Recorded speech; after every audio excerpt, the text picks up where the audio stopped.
I think what you're saying about the late night things is so true, because I remember watching them do monologues with no audience, and I was like, who said okay to this? Why are you doing this? There's not a fucking chance in hell that this is funny or gonna work. And when you see those flat, corny, late night monologue jokes with no audience, those are so fucking cringy. And you're dealing with a lot of these people that are not stand-up comics. So they don't even really, truly understand how to deliver it right. Like, they don't have the chops. What they're doing is just like reading off of a teleprompter. So a bunch of really good joke writers wrote them some stuff, and then they're playing to the audience, and the audience is like laughing, so they get this feedback, and they know how to do that. When they're just them and the camera, you're in the void now. You're in deep space. There's no one around you. And it's fucking wild to watch. It is wild. Can you unlock, like, how different is that from, like, stand-up? I'm just, like, a casual viewer of, like, the, like, late nights. I mean, I know they say, like, applause, but is that real, like, laughter? And, like, are they, like, saying, like, hey, clap? Oh, there's someone who's doing this. There's someone in front of the crowd. There's a warm-up guy, and generally the warm-up guy is a failed comedian or a middling comedian who's just trying to make it, and they're doing the warm-up thing as like a side gig. And there's people that are good at warm-up, and the problem with being good at warm-up is it's a profitable job, and it'll actually keep you from being good at stand-up. Oh, you're like stuck doing the thing. You get forever. Stuck. I've had friends that were stuck doing warm-up, and then some of them quit, and some of them didn't, and the ones that didn't are fucked. And because those shows they don't even exist anymore. There's only a handful of those shows. So like if you see like how many talk shows are there? There's very few. Yeah. There's Colbert, there's Jimmy Kimmel, there's Fallon.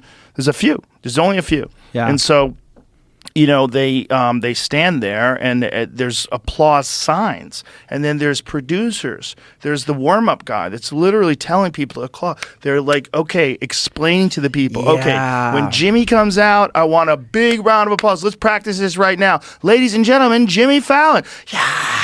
And everybody claps. They practice it. Yes. They'll train the audience how to do it, depending upon the set. But I've seen them do that at different places. And I had a friend who was a writer in the early days of Conan. He's a buddy of mine who was a comic. And I went to see one of the very, very early Conans. So this is like, I guess it was like the 90s or the early 2000s. No, it had to be the 90s. It was the 90s. Yeah.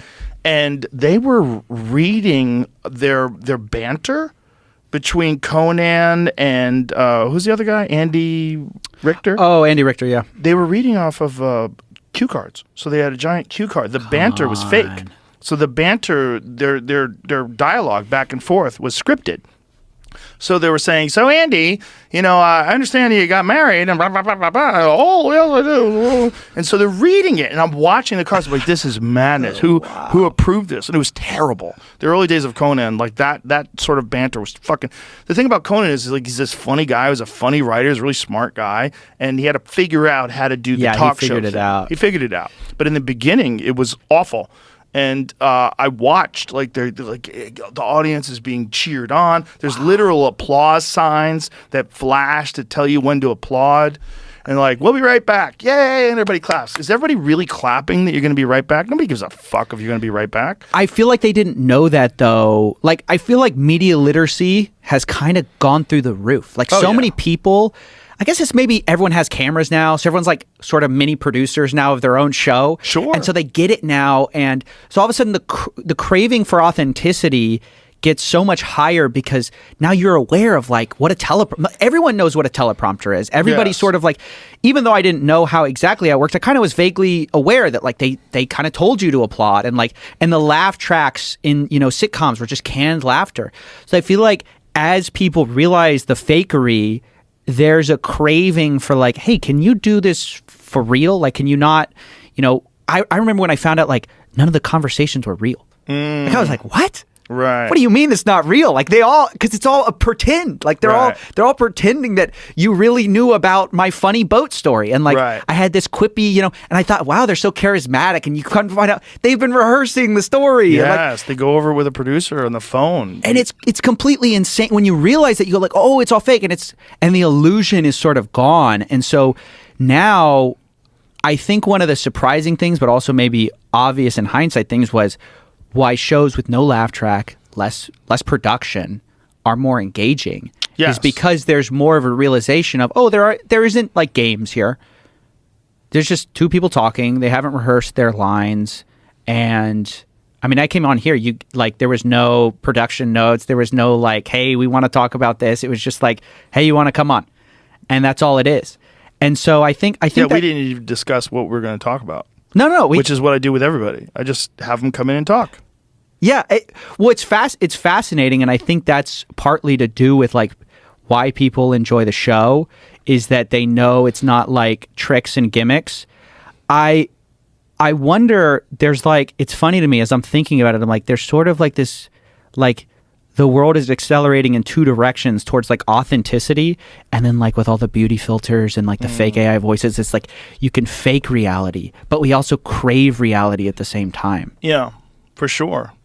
Yeah, people are craving real human experiences.